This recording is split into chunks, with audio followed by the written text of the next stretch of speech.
last lecture we have done, thank you. In the last lecture we have done chemical bonding. Fajans rule हमने कर लिए थे. I hope आपको समझ में आ गए होंगे बढ़िया से. ठीक है ना.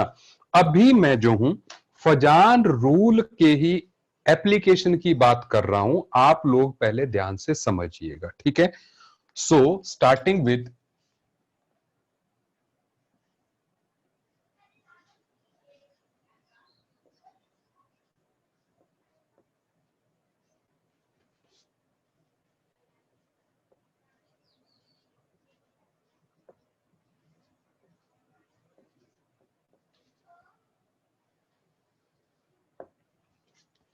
Application of Fajans rules. ठीक है. आकर्षित जी, हमने फजान रूल्स की बात की थी जहां पे हमने कोवलेंट और आयनिक करैक्टर की बात की थी. ठीक है ना. हमने कहा था कि फजान रूल के अकॉर्डिंग कोवलेंट करैक्टर के लिए जो है, जो कैटायन है उसका साइज छोटा होना चाहिए, उस पे चार्ज ज्यादा होना चाहिए ताकि वो ज्यादा पोलराइजिंग पावर हो उसकी. कोवलेंट करैक्टर के लिए, आयनिक करैक्टर के लिए अपोजिट होना चाहिए. और एनायन के केस में हमने ये कहा था कि जो एनायन है उसका साइज बड़ा होना चाहिए और चार्ज भी उस पर ज्यादा होना चाहिए ताकि वो आसानी से कैटायन की तरह पोलराइज हो सके. ठीक है. ये कोवेलेंट करैक्टर के लिए था. और आयनिक के लिए जो है जस्ट अपोजिट हमने कहा था. Is it okay? ठीक है. तो हमने कुछ orders of ionic and covalent character हमने किया था. आज हम उसकी एप्लीकेशन करने जा रहे हैं. ठीक है. अब हाँ ठीक है, मैं ऐड कर दूंगा. अब सुने आप बात. तो सबसे पहले मैं आपको एक बात बता दूं कि water is a polar solvent. पानी जो है एक पोलर सॉल्वेंट है. ठीक है. पोलर सॉल्वेंट का मतलब क्या हो गया कि उसमें पोलैरिटी है ना. उसमें पोलैरिटी है कि there is electronegativity difference between oxygen and hydrogen. क्या आप मेरी बात समझ रहे हैं? ठीक है. तो वाटर में जो है, सुन लीजिए, यहां पर मैं लिख दूं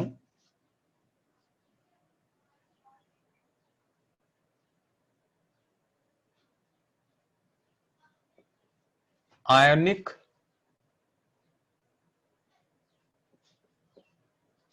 substances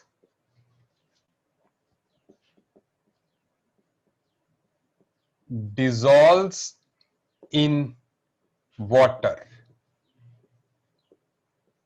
but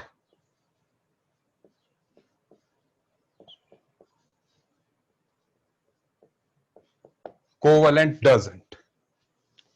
Is it okay? अभी मैं पोलैरिटी को आगे बस इसके बाद बात करूंगा. ठीक है. लेकिन अभी जो है पोलैरिटी को साइड में रखते हैं. मैंने जो ऊपर लाइन लिख ली आप उसको समझ लें. ठीक है. पोलैरिटी का अलग लेक्चर लूंगा मैं सीधे सीधे जो कह रहा हूं उसको आप देखिए. बोर्ड पे जो लिखा है, ionic substances dissolve in water but covalent does not. पानी में आयनिक सब्सटेंसेस डिसॉल्व होते हैं. ठीक है. और कोवेलेंट नहीं डिसॉल्व होते. मतलब इसमें भी हम आयनिक में जो कहना चाहते हैं दैट इज जो पोलर वाले होते हैं, एंड जो कोवेलेंट जो कि नॉन पोलर होते हैं वो डिसॉल्व नहीं होते. ठीक है.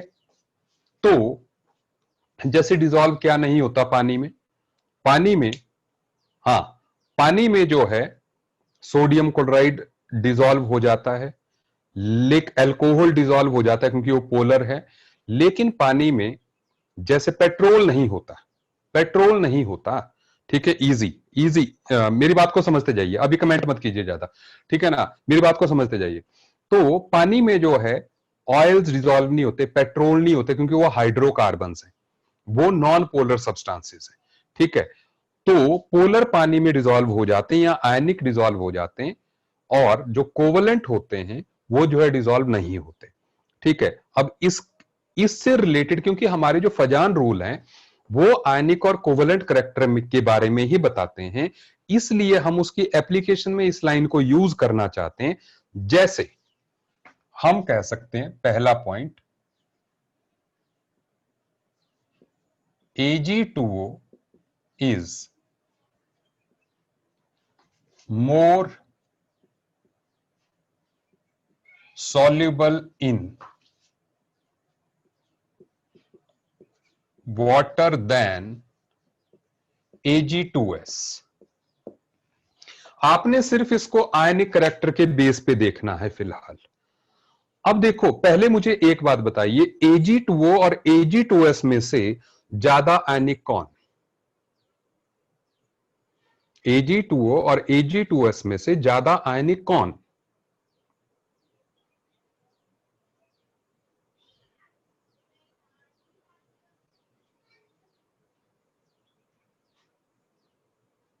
जयकरण सही कहा, संश्रय ने सही कहा। Ag2O इज मोर आयनिक। क्यों? सुनिए क्यों। एनायन का डिफरेंस है सिर्फ, मेरी बात सुन लीजिए, ठीक है ना। मोक्ष ने मुझे लगता है गलत आंसर दिया था, ठीक है, सुन लो पहले। ऑक्सीजन और सल्फर, ऑक्सीजन और सल्फर में से बड़े साइज का कौन है? Sulphur, sulphide. तो sulphide ion is more polarisable. जो सल्फाइड आयन है वो इजीली पोलराइज हो जाएगा, तो इसलिए Ag2S will be covalent in character. सही बात है। जैसे हमने कहा था NaF, NaCl, NaBr, NaI में से NaF इज मोस्ट आयनिक। क्यों? क्योंकि फ्लोरीन का साइज सबसे छोटा है। यहां पर ऑक्सीजन पे भी 2 नेगेटिव चार्ज है, सल्फर पे भी 2 नेगेटिव चार्ज है, लेकिन oxide ion is smaller in size, तो Ag2O इज मोर आयनिक। तो इसका आंसर आ जाएगा कि Ag2O is more ionic than Ag2S, so it is more water soluble. क्या आपको मेरी बात समझ में आ गई? समझ आ गई बात? डन, आगे बढ़ते हैं, बहुत बढ़िया। अब सुनिए, यहां पर सबसे पहले जो है, अगली बात पे आइए। आप मुझे बता सकते हो कि यहां पर ferrous hydroxide and ferric hydroxide में से it is ferrous hydroxide, it is ferric hydroxide. इन दोनों में से ज्यादा आयनिक कौन है? सॉल्युबिलिटी हम आयनिक करैक्टर से देख रहे हैं। इन दोनों में से विच वन इज मोर आयनिक? जयकरण ने बिल्कुल सही कहा कि फेरस इज मोर आयनिक। ये वाला ज्यादा आयनिक है। क्यों? क्योंकि यहां पे आयरन पे +2 चार्ज है, यहां पे आयरन पे +3 चार्ज है, और हमारे आयनिक करैक्टर के लिए जो है कटायन पे चार्ज कम होना चाहिए, क्योंकि कोवेलेंट के लिए ज्यादा होना चाहिए। सही बात। तो इसलिए जो है अब हम ये कह सकते हैं, तो इसका मतलब पानी में ज्यादा सॉल्युबल कौन होना चाहिए? पानी में ज्यादा सॉल्युबल कौन होना चाहिए? बिल्कुल सही बात, संश्रय को समझ आ गई कि FeOH twice is more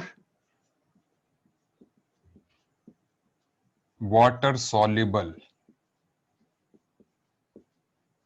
than FeOH whole thrice। समझ आ रही है बात? विकास जी इसलिए देख रहे हैं, हमने पहले लिख लिया है कि आयनिक सब्सटेंसेस पानी में ज्यादा डिसॉल्व होते हैं कोवेलेंट के कंपैरिजन में, तो ये लाइन आप याद रखें, ठीक है। तो जो भी जितना ज्यादा आयनिक होगा वो पानी में उतना ज्यादा सॉल्युबल होगा, ठीक है। ध्यान देते जाइए। अब देखिए, बिल्कुल बढ़िया तरीके से सब लोगों को समझ में आ रहा है। तो पानी में सॉल्युबिलिटी आप आयनिक करैक्टर के बेस पे देख सकते हैं। एक बात आपको समझ में आ गई, ठीक है। अब आगे बढ़ रहे हैं। अब मैं बहुत बढ़िया आपको बात बताने वाला हूं, ठीक है। आप उसको पहले समझिएगा। आप मुझे एक बात बताएं कि कोई सब्सटेंस जो है, ये मैंने कौन से कलर की टी शर्ट डाली है? ऑरेंज। ऑरेंज कलर की टी शर्ट, जस्ट 1 मिनट दीजिए मुझे, जस्ट 1 मिनट।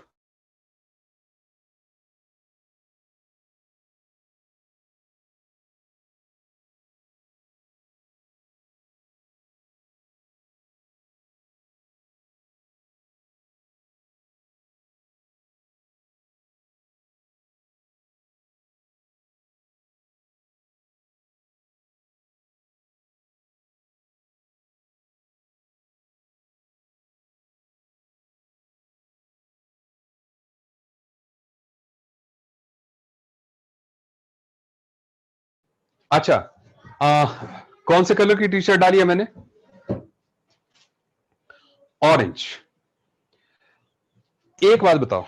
हाँ, संतरी, क्या बात है। नाइकी, अच्छा। एक बात बताइए मुझे, तो क्या इस टी शर्ट के जो एटम्स हैं वो ऑरेंज कलर के हैं?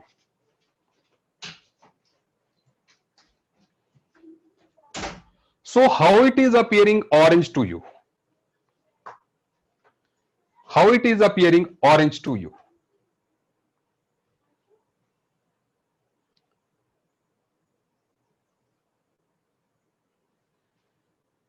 नहीं, जो डाई होती है, क्या डाई के कल एटम्स जो है, डाई के एटम्स जो है ऑरेंज कलर के होते हैं?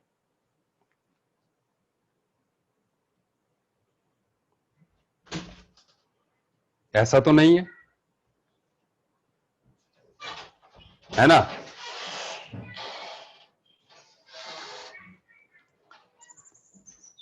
तो अब चलिए मतलब की बात करते हैं। ठीक है, मैं देख रहा हूं, मैं आपके आंसर्स देख रहा हूं। ये जो है ना, you don't know the answer, you don't know the answer, है ना? हम सबको आंसर नहीं पता है, सीधी सी बात है यार। ठीक है ना, कि why it is appearing orange to now, you peoples just focus on what I am saying. ठीक है, देखिए होता क्या है, सुन लीजिए। Suppose it is the fabric, it is the fabric, सुन लीजिए। इस फैब्रिक में, मेरी बात को सुनते जाइएगा आप, ठीक है? क्योंकि कई लोग कह रहे हैं सर रिफ्लेक्ट करता है, अभी बात यह है why it reflects, why it reflects orange colour only, बाकी कलर क्यों नहीं पड़ते इस पे? सनलाइट से तो सारे कलर्स आ रहे हैं। ठीक है, नहीं, अरेंजमेंट का भी मसला नहीं है। अब आप मेरी बात को सुन लीजिए। ठीक है, अभी कलर का जो है, नहीं नहीं नहीं नहीं, हाँ कुछ संशय इससे कुछ राइट ट्रैक पे आ रहे हैं हम, लेकिन अभी मैं सिंपलेस्ट बता रहा हूं, कलर दो तरीके से आते हैं। ठीक है, लेकिन जो है पहला तरीका मैं आपको बता रहा हूं व्हाट हैपन, सुन लीजिए। ये जो फैब्रिक है, इसमें जो एटम्स हैं, सुन लीजिए, इसमें जो एटम्स हैं वो जैसे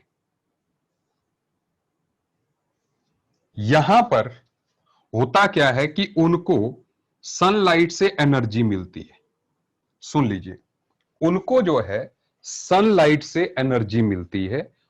उसके कारण क्या होता है कि यहां पर जैसे सनलाइट ये आई, देख लीजिए, जैसे सनलाइट जो है, आप 1 मिनट मेरी बात को समझते जाइएगा ध्यान से सबसे पहले। ठीक है, जैसे सनलाइट से अलग अलग वेवलेंथ्स आई,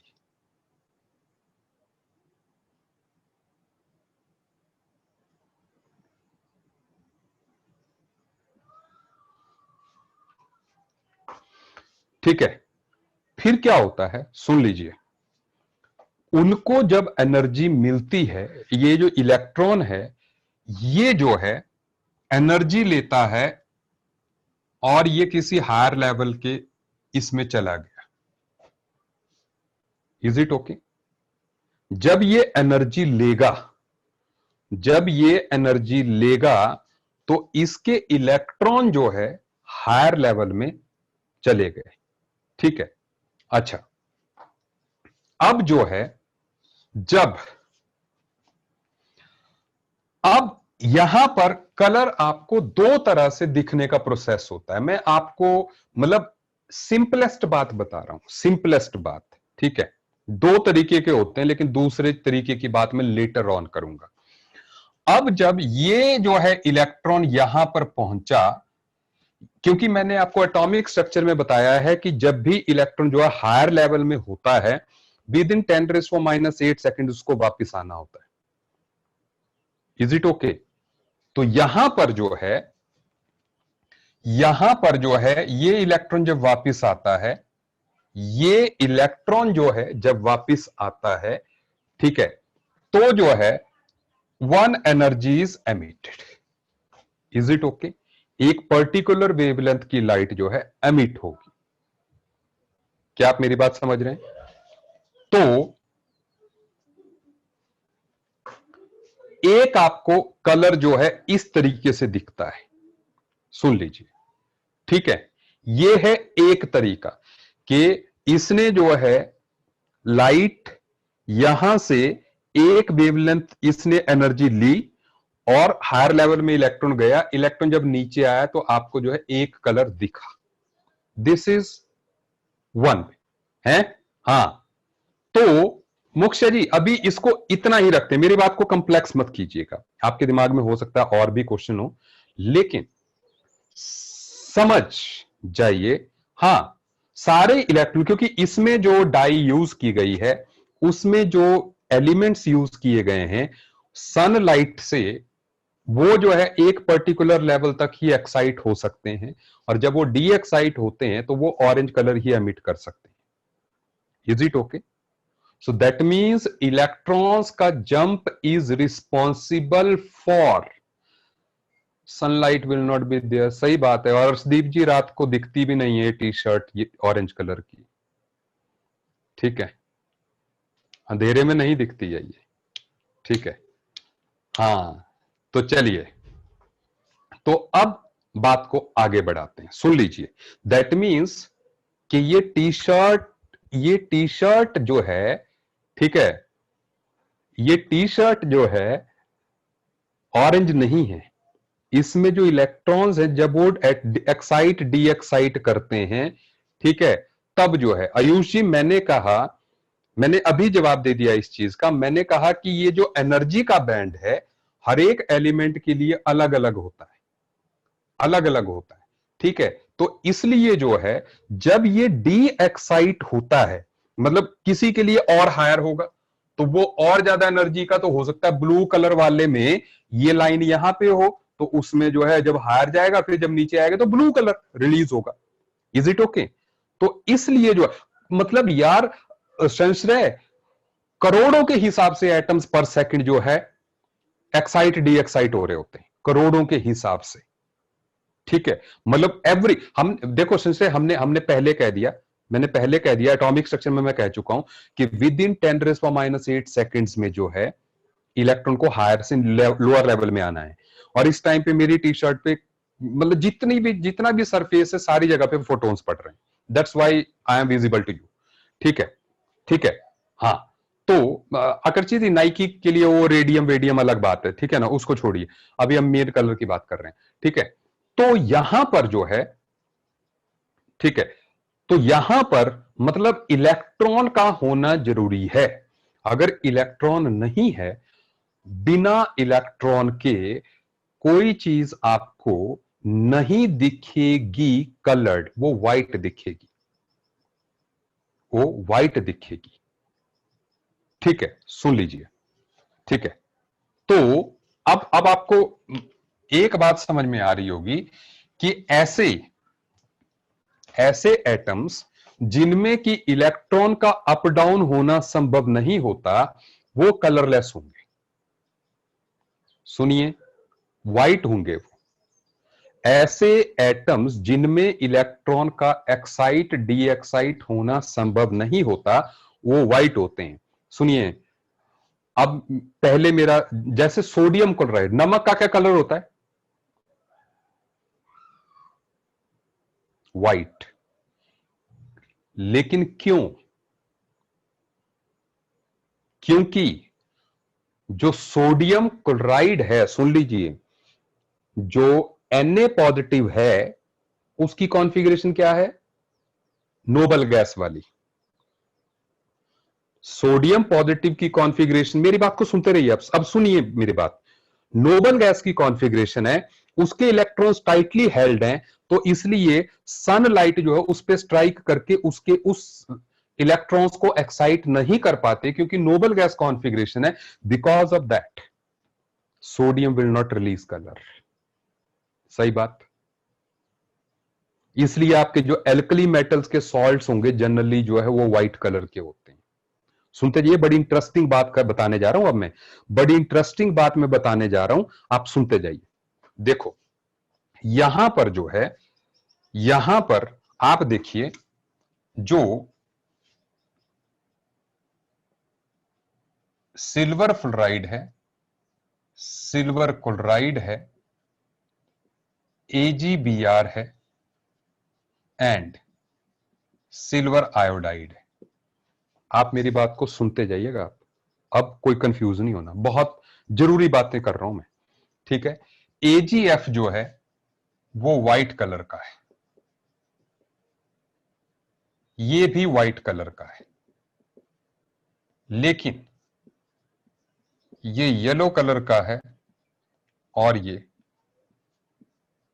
डार्क येलो या ब्राउन कह लीजिए, ये कलर है। सुनते जाइए। अब बात ये आ गई कि आखिर ये कलर जो है नीचे की तरफ क्यों आ रहा है।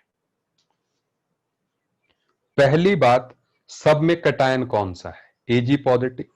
पहले Ag पॉजिटिव को देखते हैं कि उसकी क्या सिचुएशन है। लास्ट लेक्चर्स में कह चुका हूं मैं कि Ag पॉजिटिव की जो कॉन्फ़िगरेशन है वो स्यूडो नोबल गैस कॉन्फ़िगरेशन है। सही बात, ठीक है। जो भी कॉन्फ़िगरेशन है Ag पॉजिटिव की, दैट इज 4d10। सही बात। लास्ट में ये कंप्लीट है, कॉपर के नीचे आता है ना, सो it is having pseudo noble gas configuration. बहुत बढ़िया, ठीक है ना, बहुत बढ़िया रिस्पॉन्ड कर रहे हो आप। सुन लीजिए। So that means Ag positive में भी इलेक्ट्रॉन के एक्साइट होने की पॉसिबिलिटी नहीं है। स्नेहा जी, लास्ट लेक्चर में मैं रिपीट कर चुका हूं कि उसमें D10 कंप्लीट होता है, ठीक है। उसमें जो है D10 कंप्लीट, D10 कृष्णल मैंने कह दिया, D10 मतलब जो उसकी फोर्थ आउटर मोस्ट शेल होती है वो कंप्लीट होती है, उसमें S2। चलिए फिर से बात कर लेता हूं, स्नेहा ने भी पूछा, फिर से बता देता हूं, सुन लीजिए। 1s2, 2s2, 2p6, 3s2, 3p6, 4s2, 3d10, 4p6, 5s2, सुनते जाइए, एंड देन 4d10। फिलहाल ये सिचुएशन है। 5s2 आप हटा दीजिए, ये इज इट ओके। यहां पर इसमें 5s0 है, Ag पॉजिटिव में 5s0 है, क्योंकि Ag पॉजिटिव जो है यार आकर्षित, आपको पता है कॉपर की कॉन्फिग, कॉपर के नीचे सिल्वर है, तो copper is 3d10 4s1, 3d10 4s1 है ना, तो सिल्वर क्या होना चाहिए? 4d10 5s1। तो Ag पॉजिटिव कर दिया तो S में से निकाल दो, 5s0 आ गया। सही बात है। अब बता स्नेहा जी, ध्यान दीजिए, इसका D10 है, P6 है, S2 है, तो पूरी फोर्थ शेल जो है वो कंप्लीट है।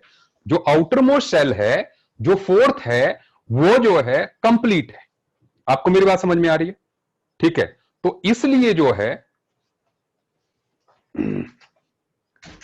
अब यहां पर फोर्थ शेल कंप्लीट है, मतलब उसकी आउटर मोस्ट शेल जो है कंप्लीट होती है। This is pseudo noble gas configuration. आ गया समझ? अब सुन लीजिए।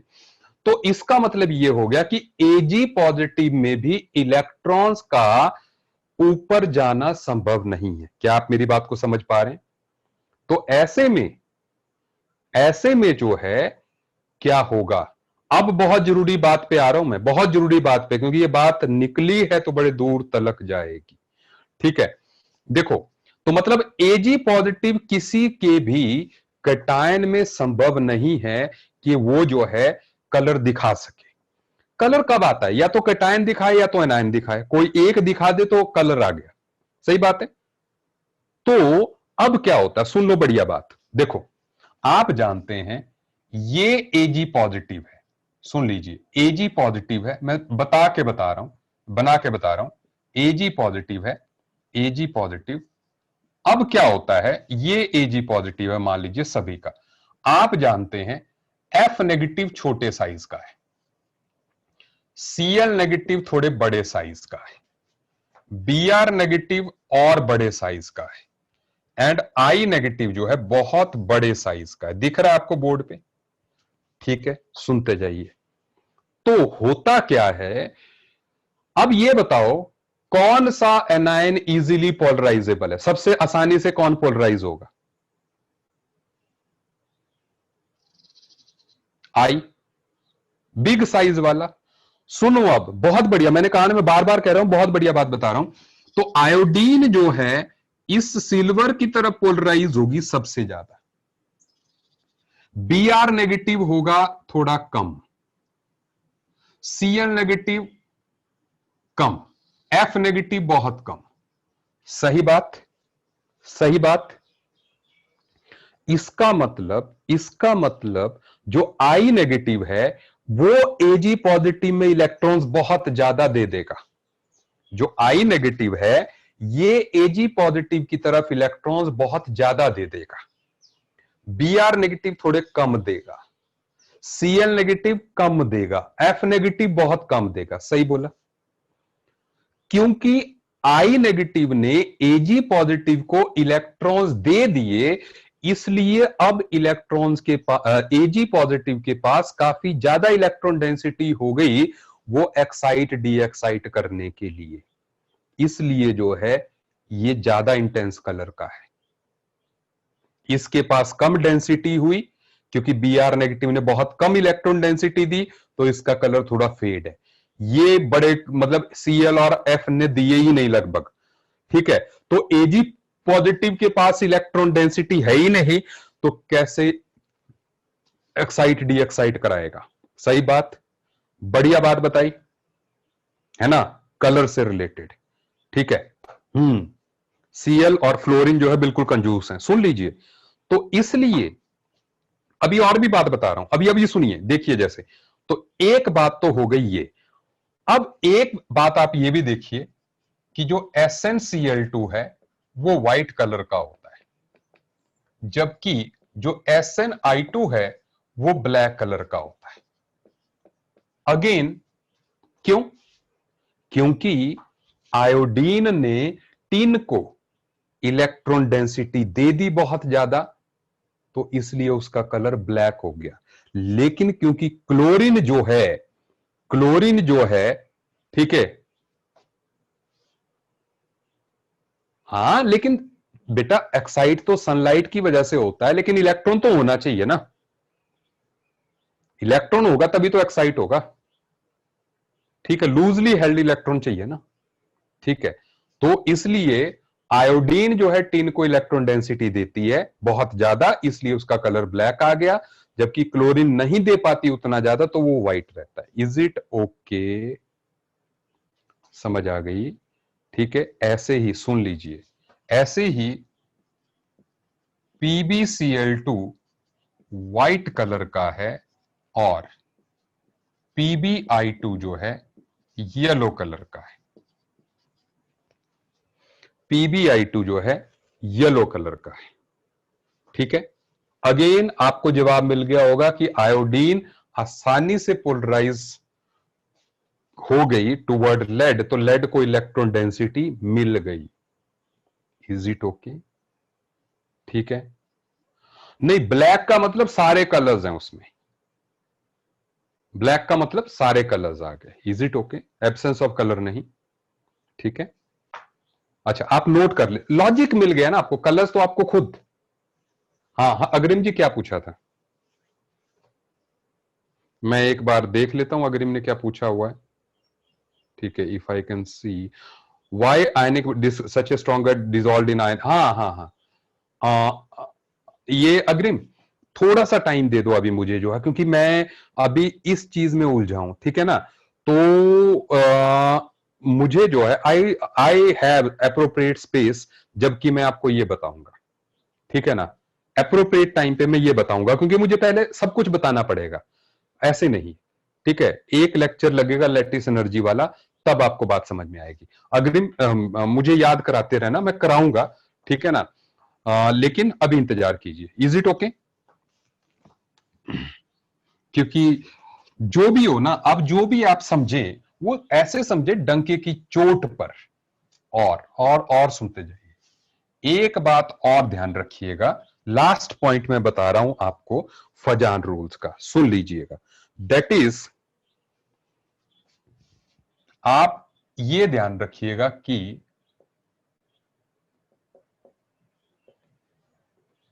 Melting point of ionic compounds is more than melting point of covalent compounds.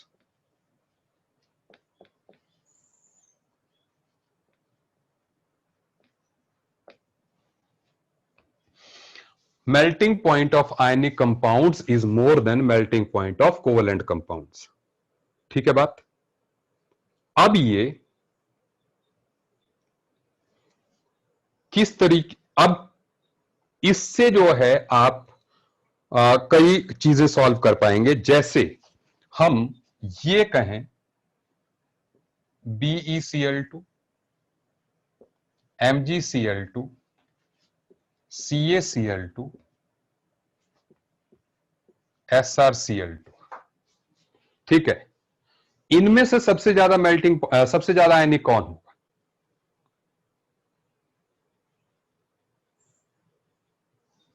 Most ionic substance कौन होगा? Strontium, strontium, strontium. ये अरे बेरियम भी है ना यार, बेरियम भी है। BaCl2, तो ये सबसे ज्यादा है, तो इसका मेल्टिंग पॉइंट का ऑर्डर यही होगा कि BaCl2 is having highest melting point. और वही जो है आप देख लीजिए, जैसे CaF2, CaCl2, Ca, Br2, CaI2, most आयनिक कौन? मोस्ट आयनिक कौन?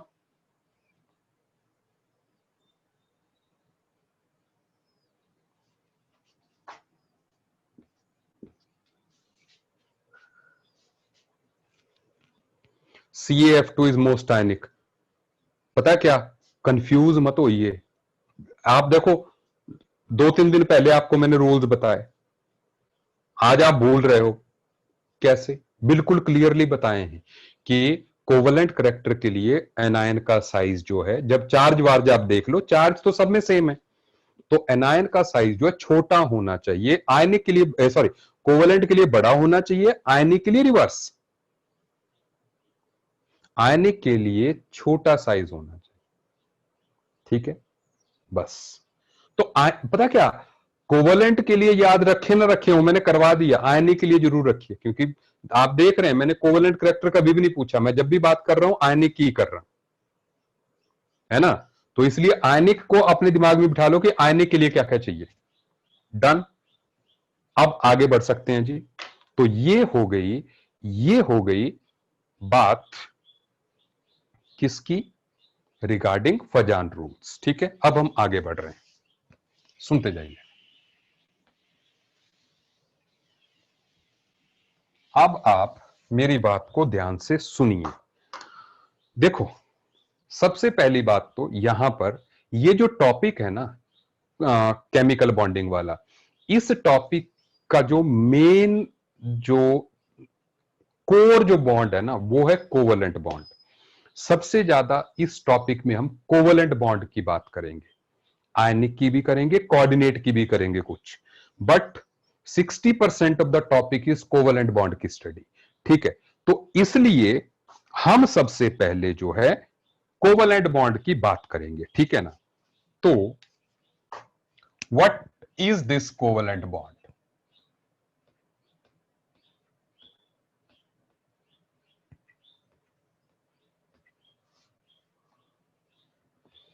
आपने कोवलेंट बॉन्ड के बारे में थोड़ी बहुत बातें पढ़ भी रखी हैं कि ऐसा बॉन्ड जो कि शेयरिंग ऑफ इलेक्ट्रॉन से बने उसको हम कोवलेंट बॉन्ड कहते हैं। ठीक है, आज मैं उसी चीज की बात करने जा रहा हूं, उसी की बात करने जा रहा हूं। ठीक है, वही चीजें जो कि आपने लोअर क्लास में पढ़ी हैं। ठीक है, तो सबसे पहले हम लोग लुईस लैंगमियर थ्योरी की बात करेंगे।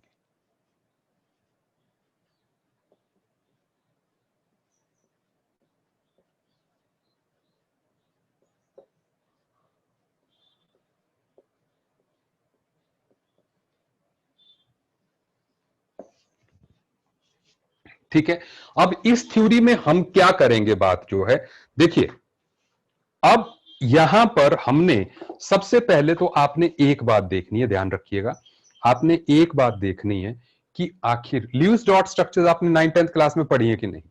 लुईस डॉट स्ट्रक्चर्स, बस। ठीक है, बस उसी को मैं कंटिन्यू कर रहा हूं। मैं फिलहाल थोड़ा थोड़ा बताता चलूं आपको जो है, दैट इज कि आपने क्या क्या इसमें पढ़ा हुआ है। जैसे आपने कुछ बॉन्ड नोटेशंस ऐसी पढ़ी होंगी कि हाइड्रोजन को हम ऐसे लिखते हैं, सही बात है। ठीक है, और उसके बाद हीलियम को आप ऐसे लिखते हो। ठीक है, एंड देन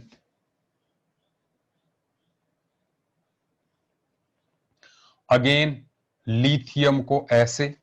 ठीक है, सुन लीजिएगा, एंड देन वैलेंस इलेक्ट्रॉन्स ही हम दिखाते हैं ना, बेरिलियम को ऐसे, देन बोरोन ऐसे, कार्बन,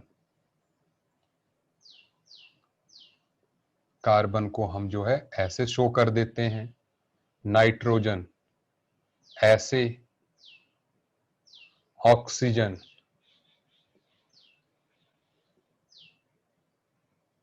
ऐसे। ठीक है, फ्लोरीन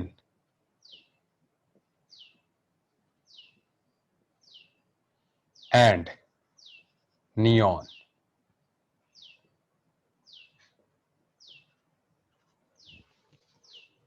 कुछ ऐसा पड़ा? मोक्षया हाइड्रोजन स्केल अब कहां आ गया तुम्हारे दिमाग में? ठीक है, ओके, हाँ ठीक है, बस अपना, नहीं तो यहां पे मैं स्टार्ट से ही कर रहा हूं, मैं बिल्कुल स्टार्टिंग से ही बता रहा हूं, सुन लीजिए अब। ठीक है, तो पहली बात तो ये हो गई, यहां पे आप लिखते चलें साथ साथ में, दैट इज आप लिखें ईच बॉन्ड इज फॉर्म्ड, आप नोट कर लें अपनी कॉपी में, पहला point, each bond is formed as a result of, each bond is formed as a result of sharing of electron pair between the atoms.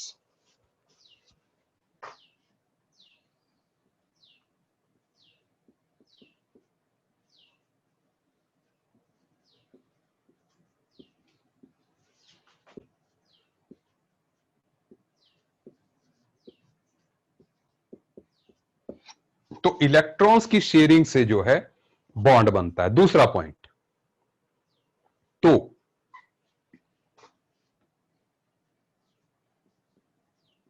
Each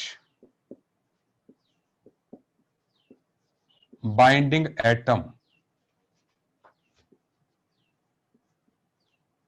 contribute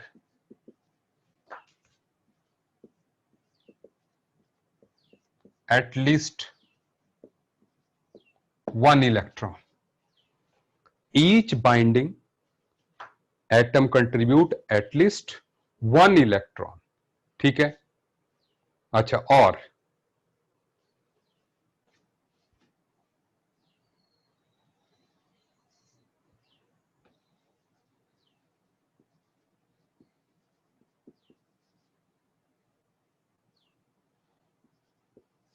combining atoms tries to attain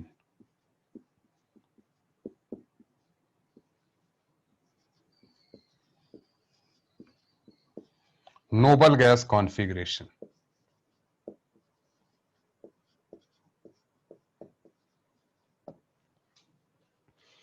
ठीक है, हर कोई जो है Nobel gas configuration जो है attain करने की try करता है, ये उसका टारगेट है। Is it okay? उसकी कोशिश रहती है कि उसका ऑक्टेट कंप्लीट हो जाए। ठीक बात है। चलिए इसको हम एक दो एग्जांपल से समझने की ट्राई करते हैं। Is it okay? ठीक है, क्योंकि आपके लिए लीव्स डॉट स्ट्रक्चर बहुत ऐसा नहीं है कि नहीं है। ठीक है, मैं एग्जांपल पे आ रहा हूं। जैसे फॉर एग्जांपल हम देखें, हम बात करते हैं F2 मॉलिक्यूल की। F2 मॉलिक्यूल, आप जानते हैं कि फ्लोरीन की सिचुएशन क्या है। फ्लोरीन के पास देयर आर 7 वैलेंस इलेक्ट्रॉन्स, ठीक है। ऐसे ही दूसरे फ्लोरीन के पास भी 7 ही हैं। तो फ्लोरीन, क्लोरीन, ब्रोमीन, आयोडीन सबकी जो अरेंजमेंट है वो यही रहेगी। Is it okay? अच्छा, तो यहां पर जो है जब हम ऐसे शो कर रहे हैं तो व्हाट हैपन्स कि सबसे पहले, अब मैं साथ में आपको इसको स्ट्रक्चर को बनाना भी सिखा रहा हूं। आप सुनते जाइएगा आपको बनाना कैसे। ठीक है, देखिए आप टोटल इलेक्ट्रॉन्स दो फ्लोरीन के पास कितने हैं वो गिन लीजिए। कितने इलेक्ट्रॉन्स हैं जी? टोटल इलेक्ट्रॉन्स जो है दो फ्लोरीन के पास जो है वैलेंस इलेक्ट्रॉन्स कितने हैं? 14। 14 दो 14 है।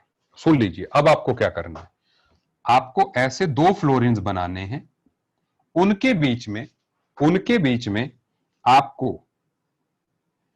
दो इलेक्ट्रॉन ये शेयर करने वाले बना देने हैं। ये हो गई शेयरिंग। अब कितने इलेक्ट्रॉन्स बच गए अपने पास? अपने पास जो इलेक्ट्रॉन्स बचे वो 12 बचे। 12 को हमने दोनों में इवनली डिस्ट्रीब्यूट कर देना है। मतलब कैसे इवनली? दो, दो 4, दो 6, दो 8, दो 10, दो 12। क्या हो गए टोटल 14? टोटल 14 हो गए।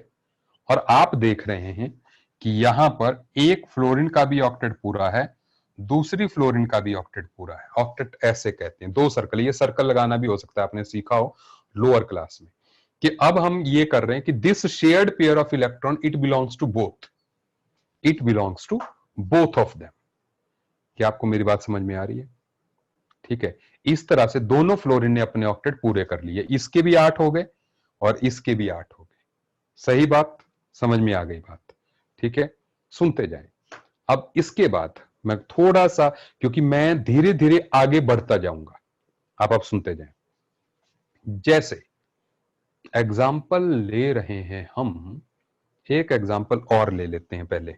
जैसे हम एग्जाम्पल ले लेते हैं वाटर का।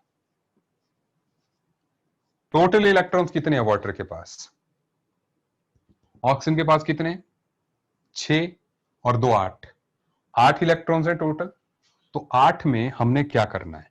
आप सभी लोग जानते हैं एक बात, पहले तो आपने दोनों, मतलब इसमें हाइड्रोजन की भी डॉट स्ट्रक्चर आपके पास है, ऑक्सीजन की भी आपके पास है। ठीक है, तो टोटल हमारे पास 8 इलेक्ट्रॉन से हमने काम चलाना है। Is it okay? अब क्या करना है, मतलब एक एक तो आपको बना ही देना है ना, ऐसे जो है, मतलब दो के बीच में जब भी आप बनाएं ये तो आपको बना ही देना है। Is it okay? तो अभी टोटल 8 थे, अब कितने बचे हैं? 4 बच गए। और आप जानते हैं कि हाइड्रोजन के केस में, अब आप बड़े हो गए हो, हाइड्रोजन और हीलियम के केस में डुप्लेट ही पूरा होता है, ऑक्टेट पूरा नहीं होता। सही बात? तो इसलिए इनका डुप्लेट पूरा हो गया। आप हाइड्रोजन के अराउंड 8 नहीं लगाओगे, इस हाइड्रोजन के अराउंड भी 8 नहीं लगाओगे, इसमें 2 ही लगेंगे। ठीक है, क्योंकि उसको हीलियम की कॉन्फ़िगरेशन अटेन करनी है। तो जो बाकी बच गए उनको जो है आपने ऑक्सीजन के अराउंड लगा देना है। इस तरीके से ऑक्सीजन का ऑक्टेट पूरा हो गया और हाइड्रोजन का डुप्लेट पूरा हो गया। क्या आपको मेरी बात समझ में आ रही है? आप कहीं भी लगाइए, आप कहीं भी लगा सकते हैं, ठीक है।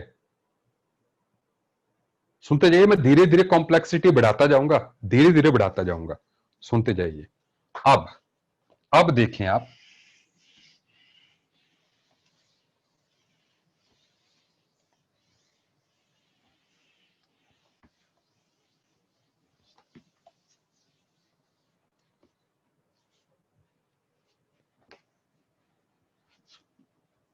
एक मिनट दीजिए मुझे।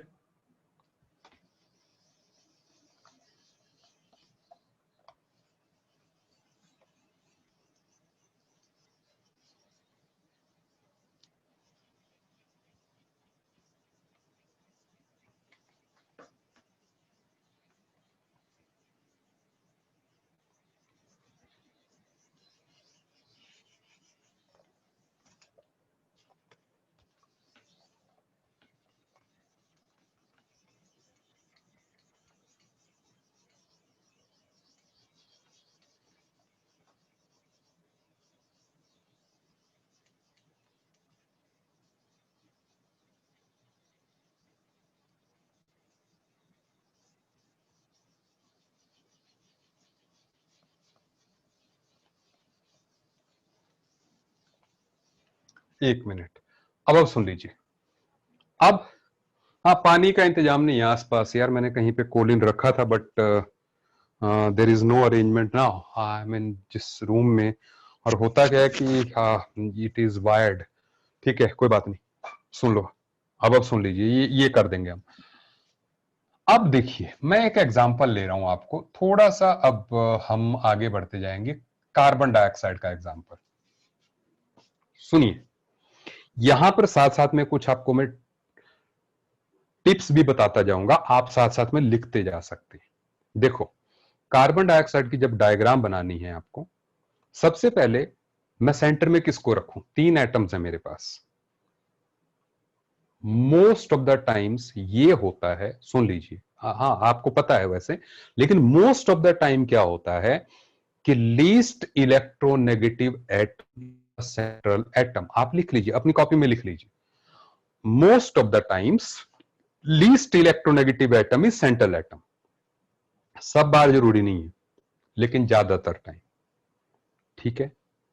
और दूसरा पॉइंट आप ये भी लिख सकते हैं, the atom which has tendency to form more number of bonds is the central atom. पहली बात मैंने कह दी, जल्दी जल्दी लिखना है आपको, कि generally the least electronegative atom is taken as central atom. दूसरा point, generally the atom having tendency to form more number of bonds is taken as, जैसे कार्बन मैक्सिमम 4 बॉन्ड बना सकता है, ऑक्सीजन 2 ही बना सकती है, तो कार्बन को सेंटर लेंगे, ठीक है। अगेन इनमें से कोई रिजिड रूल नहीं है, कोई रिजिड नहीं है, बट 90% ये वर्क करते हैं, ठीक है। एंड लास्ट, द एटम, कृष्णल जी मैंने दूसरा पॉइंट ये कहा कि the atom which has tendency to form more number of bonds is taken as central atom. The atom which has tendency to form more number of bonds is taken as central atom.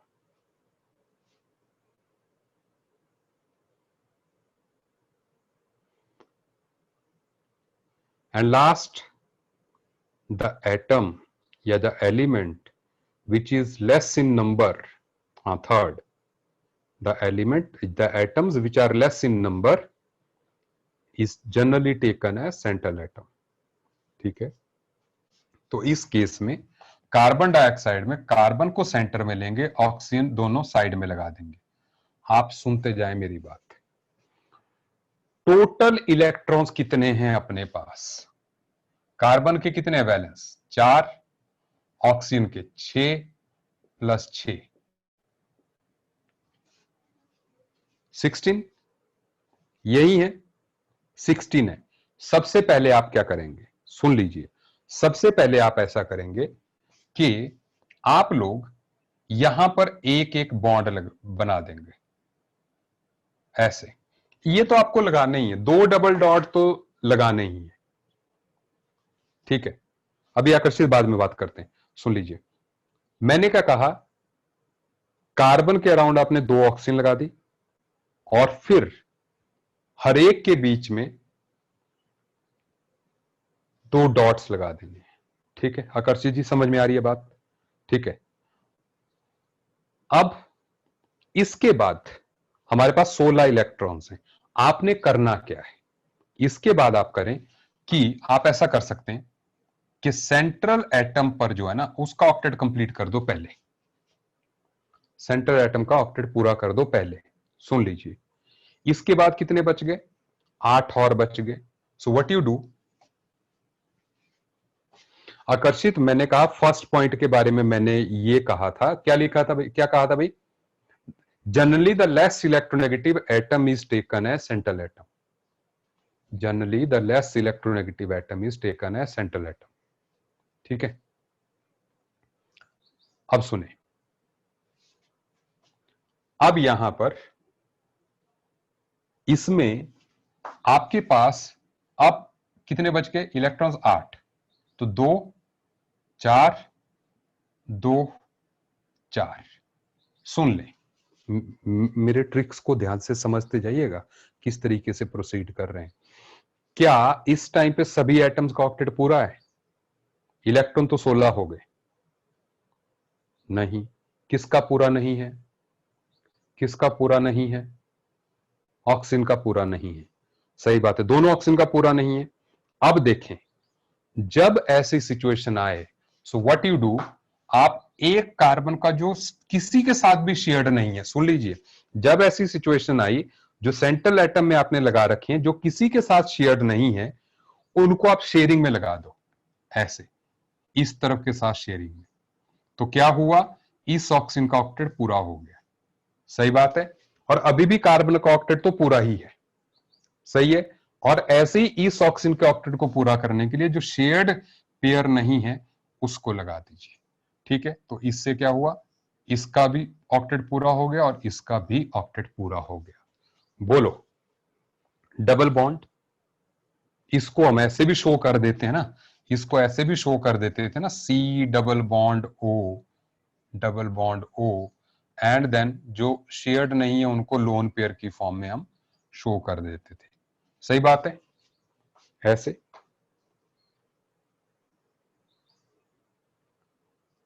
Is it okay? अब अब और example लेते हैं, सुन लीजिए मेरी बात। अब और थोड़ा सा कॉम्प्लेक्स बात पे जाते हैं, सुनिए। जैसे अब हमें ये देखना है, जैसे suppose I am taking about, अब मैं आपको एक नई बात भी बता रहा हूं, बिकॉज क्लास एंड होने वाली है, टाइम थोड़ा सा रहा है, मैं एक और जरूरी बात बता रहा हूं, ठीक है ना। कई बार क्या होता है, कई फॉर्मूले भी बने हुए हैं, ठीक है ना, लेकिन मैं बिना फार्मूले के आपको एक बात बताना चाहता हूं, that is called formal charge. क्या, formal charge.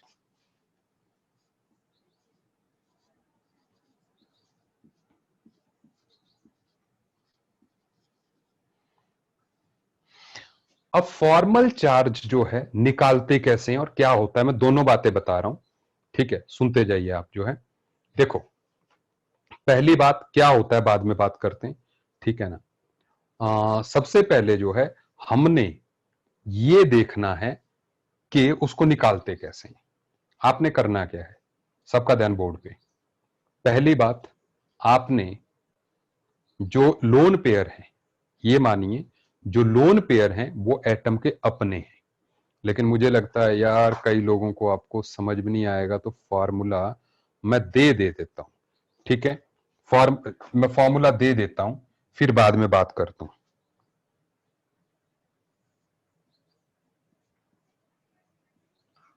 Total number of valence electrons in free atom, normal atom में बिना बॉन्ड के, minus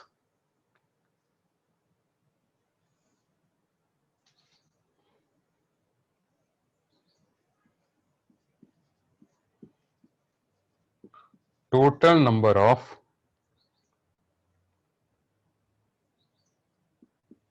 electrons in lone pairs. मैं बताता जाऊंगा खुद, minus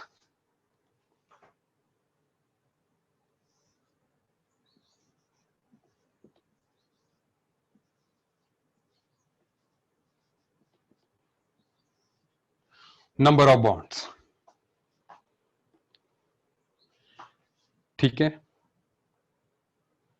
minus number of bonds.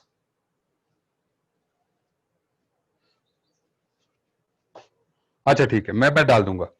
सुने, तो अब इसको यूज करते हैं तब आपको बात समझ में आएगी। देखिए कैसे, जैसे मान लो मुझे ऑक्सीजन में फॉर्मल चार्ज निकालना है, so formal charge of oxygen in this case is equal to, normal oxygen के पास बैलेंस इलेक्ट्रॉन्स कितने होते हैं, 6, माइनस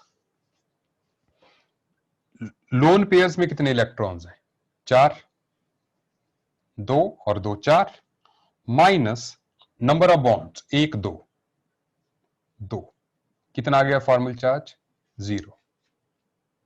सही है बात, सुन लें, ऐसे सेम इस ऑक्सीजन का भी फॉर्मल चार्ज 0 आएगा। जो फॉर्मल चार्ज है उसको आप ऐसे ब्रैकेट में लिख देते हैं 0, इसके इस ऑक्सीजन का भी सेम ही आएगा, तो सेम कैलकुलेशन 0। सुनते जाइए, बीच वाले कार्बन का देखते हैं फॉर्मल चार्ज कैसे आना है। वैलेंस इलेक्ट्रॉन्स कितने होते हैं, 4। ठीक है, नॉर्मल कार्बन में 4 होते हैं, लोन पेयर एक भी नहीं है, तो माइनस नंबर ऑफ बॉन्ड्स, कितने बॉन्ड्स बनाए, 4, तो कितना आ गया फॉर्मल चार्ज, 0। सही है बात। अब मैं अस्मी आपको अगले एग्जाम्पल से बताता हूं। अगला एग्जाम्पल और बढ़िया होने वाला है, आप देखें। देखो, अगला एग्जाम्पल पिक कर रहे हैं हम, that is carbonate, CO3 2 negative. सुन लीजिएगा मेरी बात, मैं यहां पर कई कुछ मतलब बता रहा हूं, सुनो। नहीं नहीं नहीं, सब पर नहीं, अभी अभी देखना। कार्बोनेट CO3 2 नेगेटिव, नाम सुना है आपने। अब सबसे पहले हम इसकी लुईस डॉट स्ट्रक्चर बनाएंगे। सुनो, ध्यान दीजिएगा, लुईस डॉट स्ट्रक्चर। तो कार्बन के अराउंड ऑक्सीजन जोड़ दो, 3 है तो 3 जो है ऐसे तो जोड़ ही दो, 1 oxygen, 2 oxygen, 3 oxygen. Total electrons कितने हैं, सुन लो। जब लुईस डॉट स्ट्रक्चर बनानी है, ध्यान दीजिएगा इलेक्ट्रॉन कैसे काउंट करने हैं। देखो, 6 इलेक्ट्रॉन्स काउंट करने, कार्बन के पास 4 वैलेंस इलेक्ट्रॉन्स होते हैं, प्लस 3 इंटू 6, ऑक्सीजन के पास 6 होते हैं, 2 नेगेटिव चार्ज है, तो 2 इलेक्ट्रॉन्स और ऐड करो। सही बोला कि नहीं। कार्बोनेट में 2 एक्स्ट्रा इलेक्ट्रॉन्स भी है ना, 2 नेगेटिव चार्ज है ना, तो कितना हो गया, 18 4 22 2 24, 24 है। सुनते जाइए, बहुत जरूरी बात चल रही है। ठीक है, अब मैंने जैसा कहा 24 हैं, अभी हमने 6 का यूज किया है। मैंने पहले कहा कि सेंट्रल एटम को जी आप जो है पहले ऑक्टेट पूरा कर लो। ठीक है, 8 कर लिया हमने यूज। अब देखते हैं, बराबर बराबर करते हैं, 10 10 12 14 16 18 20 22 24। क्या सब एटम्स का ऑक्टेट पूरा है, बोर्ड पे आप देखिए, क्या सब एटम्स का ऑक्टेट पूरा है, नहीं। एक ऑक्सीजन का नहीं है, एक ऑक्सीजन का नहीं है, जो आपको राइट साइड पे ऑक्सीजन दिख रही है उसका पूरा नहीं है। सही बोला, तो इसलिए उस ऑक्सीजन का कैसे पूरा करना है, ये जो अनशेयर्ड है उसको यहां पे घुसा दो, हो गया पूरा। हुआ कि नहीं? अब क्या हुआ, हमारे कार्बन का भी ऑक्टेट पूरा हो गया है, ऑक्सीजन का भी, ऑक्सीजन ऑक्सीजन। सही है। पहली बात तो यह है कि इसकी नॉर्मल स्ट्रक्चर कैसे ड्रॉ करेंगे आप, तो हम करेंगे O और 3 इलेक्ट्रॉन्स का पेयर,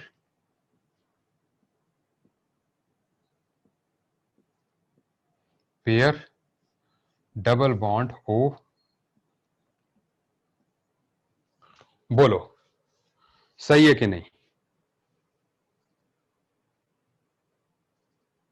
बिल्कुल।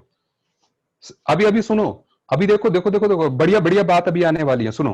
अब हम फॉर्मल चार्ज निकालेंगे इन सब का, फॉर्मल चार्ज कैसे? कार्बन का फॉर्मल चार्ज क्या होगा, सारे निकाल के बताओ मेरे को।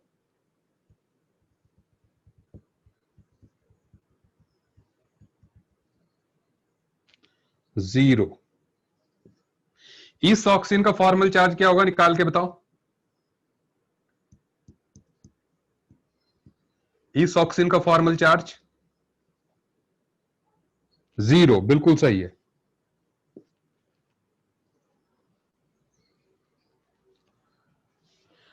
देखो मैं फॉर्मल चार्ज कैसे करना है मैं बता रहा हूं, तनीश जी मैं बता रहा हूं। देखो मैं दो तरीके बता रहा हूं, इसका फॉर्मल चार्ज निकालने का बता रहा हूं मैं। फॉर्मल चार्ज, न्यूट्रल ऑक्सीजन में कितने इलेक्ट्रॉन्स होते हैं, 6। फ्री नॉर्मल ऑक्सीजन में 6 होते हैं। एक बात, लोन पेयर्स में कितने इलेक्ट्रॉन है, 2 2 4, -4। सही बात है। लास्ट वन, बॉन्ड्स कितने हैं, 1 2।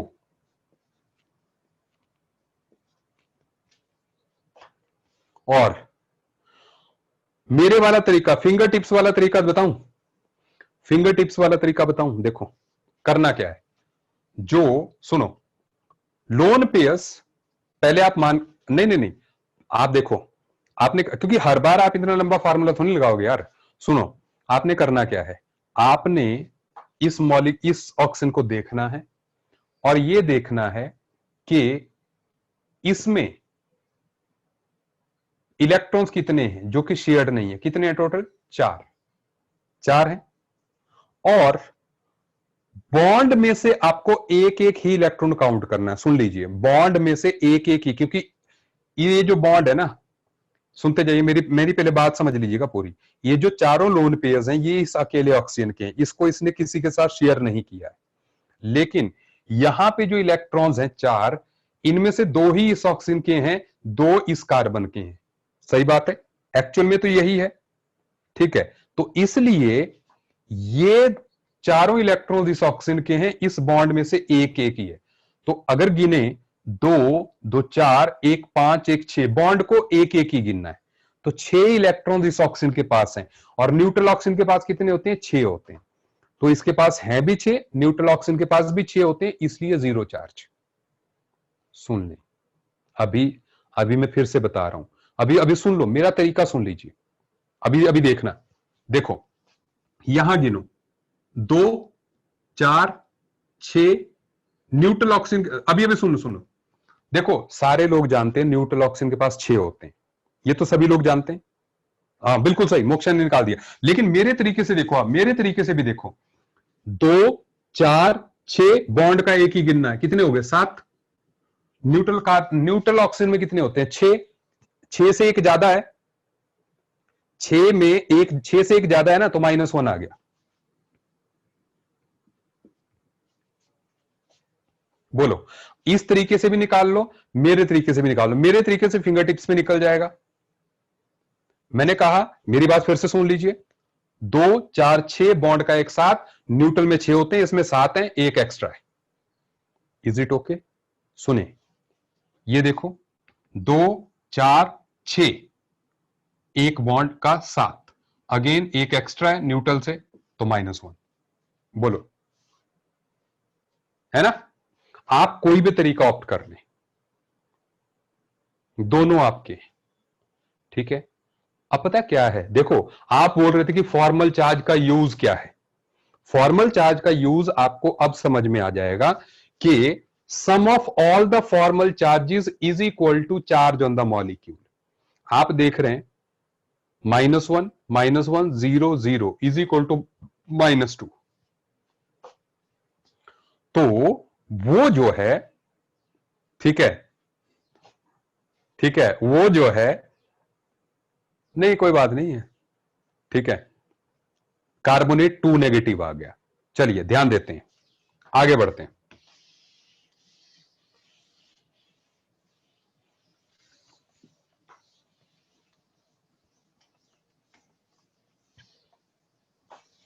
अच्छा, अब इसके बाद हम लोग कई और एग्जाम्पल्स भी ले सकते हैं, ठीक है, जैसे ओजोन O3। अब O3 में क्या चक्कर है, सुनो। O3 में एक ऑक्सीजन सेंटर में, एक ऑक्सीजन इधर, एक ऑक्सीजन इधर, देखते जाएं आप। ये भी बहुत बढ़िया तरीका है, देखो। ठीक है, थैंक यू आकर्षित। तो इसमें क्या करना है हमने, टोटल इलेक्ट्रॉन्स कितने हैं जी ओजोन में, वैलेंस इलेक्ट्रॉन्स कितने कितने हैं, 6। तो 6 + 6 + 6 18, 18 इलेक्ट्रॉन्स हैं टोटल। सेंट्रल वाले का पहले ऑक्टेट पूरा कर देते हैं, 2 4 6 8। अब इसके बाद इवनली डिस्ट्रीब्यूट करते हैं, 10 12 14 16 18 18 हो गए। इस ऑक्सीजन का ऑक्टेट पूरा है, सेंटर वाली का भी पूरा है, लेकिन इस वाली का पूरा नहीं है। सही बात है। तो इसके लिए हमें क्या करना पड़ेगा, इसको यहां पे लाना पड़ेगा, किसी एक अनशेयर्ड को यहां लाना पड़ेगा। सही बोला जी। इससे क्या होगा, सेंट्रल वाली का ऑक्टेट पूरा हो गया, साइड वालों का भी ऑक्टेट पूरा हो गया। बोलो आई बात समझ में कि नहीं।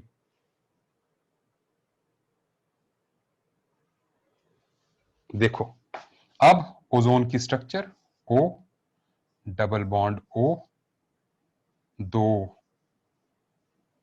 इलेक्ट्रॉन्स, इसके पास एक लोन पेयर, इसके पास 3 लोन पेयर। क्या आप सभी ऑक्सीजन पे फॉर्मल चार्ज निकाल सकते हो सीक्वेंस में? इसका कितना होगा, इसका कितना होगा, इसका कितना होगा? Give me the answer. Comma comma लगा के आप बता सकते हो मुझे, starting from left, first second third. बिल्कुल सही उत्कर्ष, सबका इकट्ठा, this comma this comma this. Mokshay ने सबसे पहले आंसर दिया और सही जवाब दिया है। इसका है -1, इसका है +1 और इसका है 0। सही बात, ठीक है। तो आपको इतनी बात जो है समझ में आ गई होगी, बढ़िया से समझ में आ गई होगी किस तरीके से फॉर्मल चार्ज निकालते हैं। और देखो न्यूट्रल आ रहा है सब कुछ, ठीक है। अच्छा, किसी को कुछ पूछना है? हाँ, डाउट डाउट बोलो बोलो बोलो। संचली बंसोत्रा जी बोलो।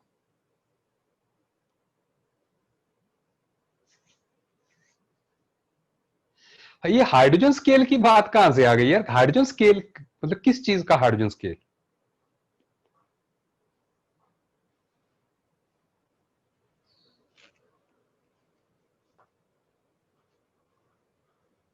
ध्रुव ने कहा सनलाइट तो व्हाइट होती है, किसने बोला सनलाइट व्हाइट होती है?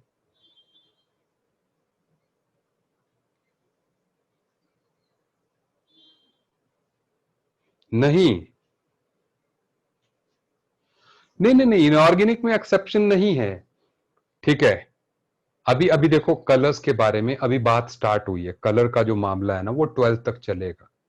मैंने तभी कहा कलर दो तरह से आते हैं, ठीक है। दूसरा तरीका अभी मैंने नहीं बताया आपको, मैंने सिंपलेस्ट बताया, जिससे कि हमारा काम हो जाए कि हमने ये कहा कि भैया कलर दिखाने के लिए, कलर दिखाने के लिए जो है इलेक्ट्रॉन का होना जरूरी है। कोई भी तरीका हो, कलर दिखाने के लिए, किसी को भी किसी कलर का दिखने के लिए इलेक्ट्रॉन का होना जरूरी है। जिसके पास जंप करने के लिए इलेक्ट्रॉन मौजूद नहीं है वो व्हाइट कलर का होगा। जिसके पास जंप करने के लिए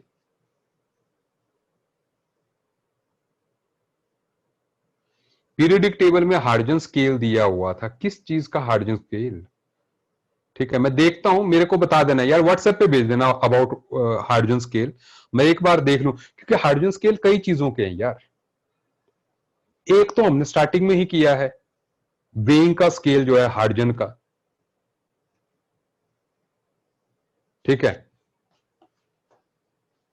तो मुझे याद आ रहा है हाइड्रोजन स्केल किसी और जगह यूज होता है, बट आप अगर एक बार रिमाइंड मेरे को करवा देते तो मैं फिर और बता देता जो है।